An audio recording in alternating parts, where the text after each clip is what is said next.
जलन। ममता बहुत ही सीधी और प्यारी लड़की थी, वहीं सुनील एक सरल और आगे बढ़ने की सोच रखने वाला लड़का। सुनील, बेटा सुनील कहाँ है? अरे जरा एक गिलास पानी तो दे दो। हाँ माँ, अभी आया।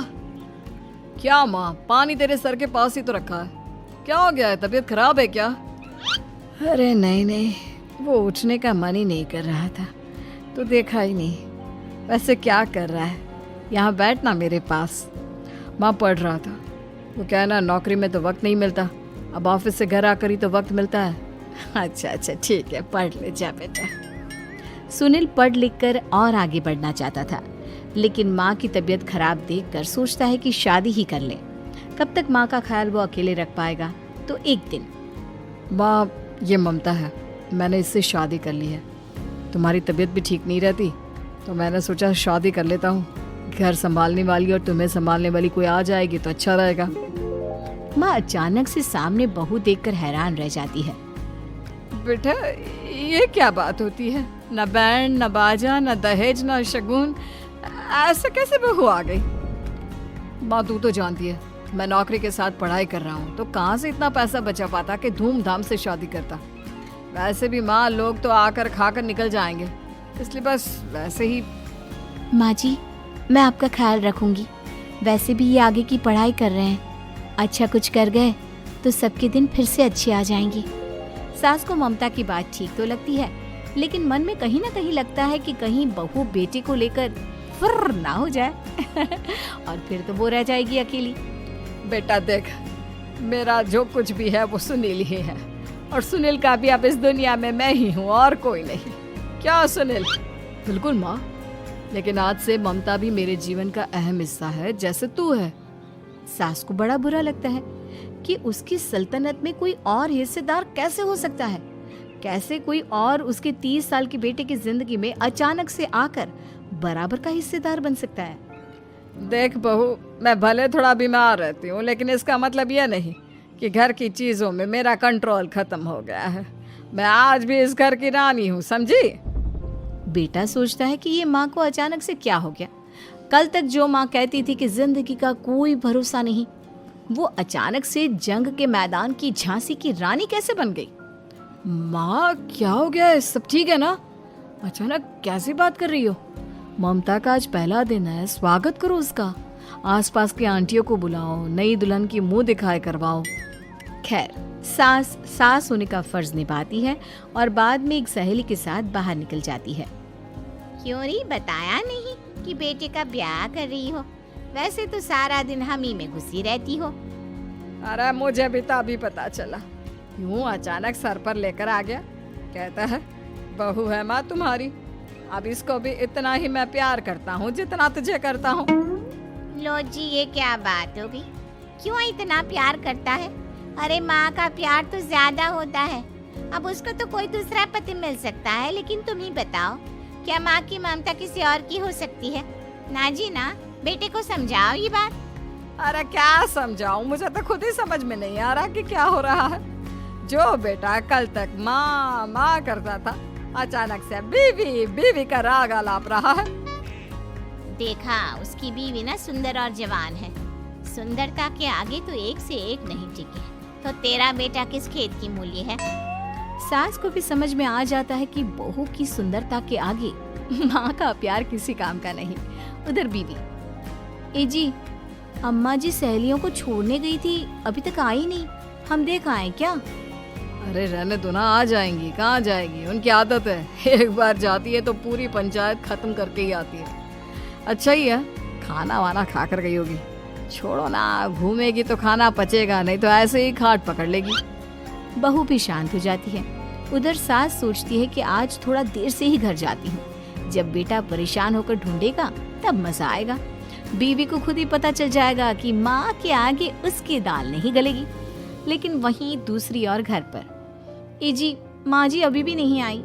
हमको तो घबराहट हो रही है कि क्या करें, जाकर पता करें किसी के घर। अच्छा, कहाँ जाओगी ये भी बता दो। पहला दिन है तुम्हारा इस घर में और एक ही दिन में मोहल्ला छानोगी क्या?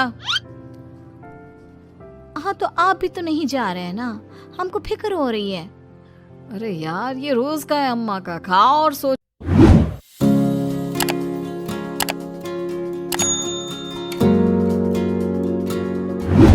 वो हार कर घर आ जाती है, जहाँ वो देखती है कि सारे घर की लाइट्स बंद है। सास को गुस्सा आता है। बहू, ममता बहू कहाँ हो? लेकिन सारे दिन की थकी बहू को ऐसी नींद आती है जैसे किसी ने भांग की गोली खिला दी हो। वो तो नहीं उठती। उठकर आ जाता है बेटा। क्या बात है अम्मा, काहे चिल्ला रही हो? अरे सो जाओ ना, सुबह की थकी है बहू, वो सो रही है। जोर से बोलोगी तो नींद खुल जाएगी उसकी। माँ को गुस्सा आ जाता है। फिलहाल तो सो जाती है, लेकिन मन ही मन ढेर सारा जहर बहू के लिए भरा होता है। सुबह बहू चाय बना रही होती है कि सास धीरे से गैस तेज कर देती है, जिससे चाय का बर्तन जल जाता है। और जैसे ही बहू चाय का बर्तन उठाती है, उसका हाथ जल जाता है। मेरा हाथ जल गया। वो जोर जोर से चिल्लाकर इधर उधर भागती है कि सास थोड़ी देर में उसके हाथ में पानी डाल देती है। हाय रे बहू, क्या कर रही हो? पहली बार रसोई छुई हो क्या? सासू माँ गलती से गैस तेज रह गई थी और बर्तन जल गया, जिससे मेरा हाथ जल गया। हाय रे, कितना गंदा दाग। छी छी छी छी, मुझे तो उल्टी आ रही है तेरा गला हुआ मांस देखकर। तू ना मुझे अभी साथ से खाना मत लगाना। बहू भी खुद का हाथ देखती है तो उसे भी रोना आ जाता है। कुछ दिनों के बाद सास की सहेली आती है, बहू चाय बनाकर लाती है। उसके जाने के बाद सहेली कहती है, बहू की सुंदरता ऐसी है कि कोई भी दीवाना हो जाए। वैसे तेरे बेटे का क्या हाल है? अरे वैसा ही है, बहू के पीछे लट्टू। क्या करूं, कुछ समझ में नहीं आ रहा। मैंने तो बहू के चेहरे पर दिवाली के पटाखे की चक्री फेंक दी, उसका पूरा चेहरा जल गया। अब देखो ना रही सुंदरता, और ना ही अब मेरा बेटा उसे पूछता है। अरे अब तो वो उसे छोड़कर दूसरी भी देखने को बोल गया है मुझे। बहू सारी बात सुन रही होती है। आंटी एक बात बताइए, क्या भरोसा है कि दूसरी सही आए और आपके अनुसार रहे? देखिए आंटी, मेरी सासू माँ को गलत बात सिखाने की जरूरत नहीं है। हमारा परिवार साथ में खुशी से रह रहा है। देख बहू, मेरी सहेली की बेइज्जती ना कर, वही अच्छा रहेगा तेरे लिए, समझी? बहू नहीं मानती है। वो बार बार उनकी सहेली को घर से निकल जाने को कहती है। तभी सास की सहेली पास के चूल्हे से लकड़ी लाकर बहू के चेहरे पर लगा देती है। बहू जोर जोर से रोने लगती है। अरे ये क्या कर दिया? मैंने कहाँ किया, ये तो तूने किया। तू ही नहीं चाहती थी कि बहू बेटे के साथ रहे, भला मैं क्यों करूंगी? मैं तो चली, निपटो अब। बहू रो रही होती है, दर्द से चिल्ला रही होती है, लेकिन सास उसे डॉक्टर के पास नहीं ले जाती। तभी पति आता है। क्या हो गया ममता? ये दाग कैसे लगा? तुम कैसे जली? ममता कुछ नहीं कहती, बस दर्द से करा रही होती है। पति माँ की तरफ देखता है। हो ना हो माँ, ये पक्का आपका काम है। आप ही ममता से जला करती थी ना।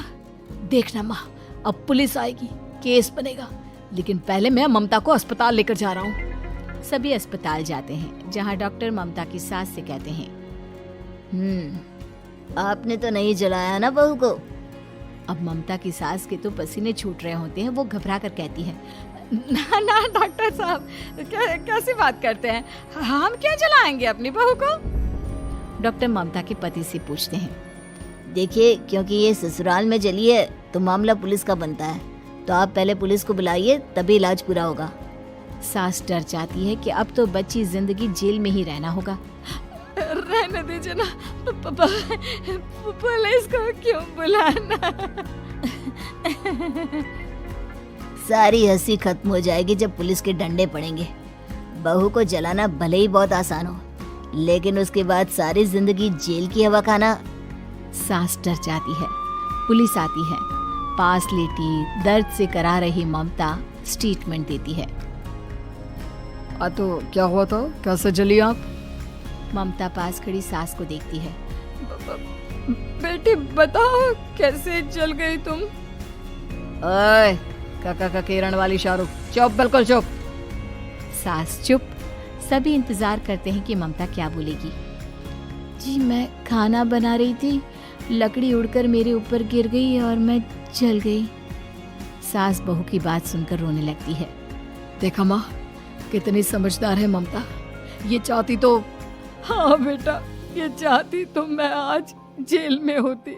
मुझे माफ कर दे। मैं आगे से अभी कभी ऐसा नहीं करूंगी। बहू के साथ मिलकर रहूंगी। मुझे माफ कर दे।